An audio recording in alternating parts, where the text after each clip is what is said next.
Galin here with the Chatham Journal. I'm with Terry Snyder, and we're here at Operation North State at Farrington Point boat ramp. Terry, what's going on here today? Well, today this is probably our 5th or 6th year. This is called a Jordan Lake Top Shelf Fishing Festival, and our goal is to put right at 45 Wounded Warriors, disabled veterans on the water today with some of the best anglers here in the state.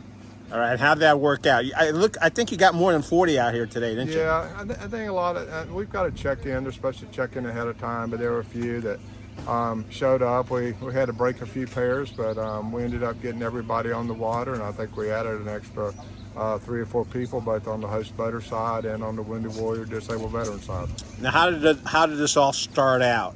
It started out at a Krispy Kreme donut shop in Winston-Salem in 2010. Everybody was kind of complaining about the VA this, the VA that, and I was sitting around eating a donut with some buddies, and I said, "What are y'all doing?" I pointed at every one of them. I said, "We all have capacity. We can all make a difference." So I'm not a veteran. I'm a citizen. I just think it's what we need to be doing, and everybody at the table kind of shook their head, and it's grown to where before COVID hit, we were getting ready, utilizing North Carolina's people, places, products, and pride. We were delivering right at 990,000 in services to our veterans. Event like this, what do the vets get out of it? What do the fishermen and boaters get out of it? Well, I think the boaters get an awful lot out of it. I mean, they fish for a dollar bill or a trophy every weekend in the tournaments that are out throughout the state. I mean, there's thousands of premier anglers fishing right now, and I think it means the world to them to get the opportunity to give back. And then on the Wounded Warrior disabled veteran side, they're not getting invited to these kind of events. So a lot of them, you truly say you want to get them out and about. This is getting them out and about with their buddies. And I think one of the things that's even more important, you get them out and about with the general public. I mean, a lot of these guys with traumatic brain injury and PTSD, getting around Joe Public's kind of tough on them. And so I think that's the thing we're probably the proudest about. We're able to get them out of the house, and we've been doing this since 2013, and it grows every year. And you know, it'll continue to grow. We continue to add new venues, and our veterans, we started with 50 in 2013, and we're up to 375 right now that are competing for 50 spots every time we have a fishing festival. What kind of feedback do you get from the veterans and fishermen after the day? Because they're coming back in at about 2:15. Yeah, they'll be back in at 2:15, and you know, to them, their trophies weighing in some fish. I mean, it's bragging rights.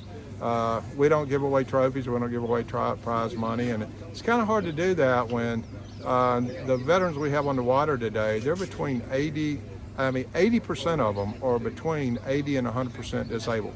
And so to kind of make it fair for competitive boats, it doesn't need to be about trophies. So it's truly about fellowship and catching a good fish, and more importantly, is safe. I mean, safety with them having disabilities.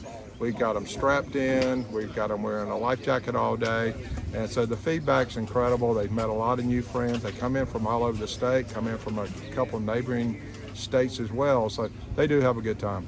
And I noticed the Chatham Sheriff's Department's got their boat out there as well to help out. Yeah, Chatham, they're out there. That's very typical. We have 9 of these throughout the state, and Chatham's out there, and we've got fire departments helping us. We got a nearby church that's going to be hosting the dinner tonight, and so that's just an added plus to the safety side. And the community, we could not ask enough for what the community's done. And I think this is our 6th or 7th year here. Sometimes it's a little tough here weather-wise. I think in 6 years we've maybe canceled one. This one was actually scheduled for March 31st, and we rescheduled it, and we were still able to pull the community back in to host the thing. If someone's not a boater or a fisherman, how can they help out, or how can they contribute to the effort?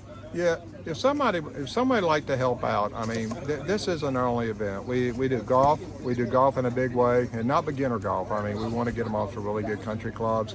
We do cycling every month. We do go-karting. And so there's other ways. If you're not into fishing at all, there's several ways. And then 40% of what we do is we do care packages at the end of the year, Christmas care packages called the NC Cares Christmas Box. And we deliver those to 1,250 shut-in veterans throughout the state. And so there's multiple ways of helping, and it's not all about a dollar bill, but you can get in touch with us at, best way is probably Facebook at the website, which is mailbox at operationnorthstate.com. I can tell you more about it. All right, and you do have a Facebook website as well. Facebook is awesome. If you want to learn more about what's going on today, I think dating back to 2013, this is our 56th fishing festival that we've hosted, and it's unmatched anywhere in the country. And so you can go there, go to Facebook, Operation North State, and go to those photo albums, and you'll see what we're about. One thing I'll mention to you, when you're seeing the smiles, if you see a red name tag, that is a veteran. And so getting that veteran out of the house, look at the smile on their face, and like I said, we're coming up on, I think this is our 56th fishing festival today. All right. Hey, thank you very much, Terry. Thank you.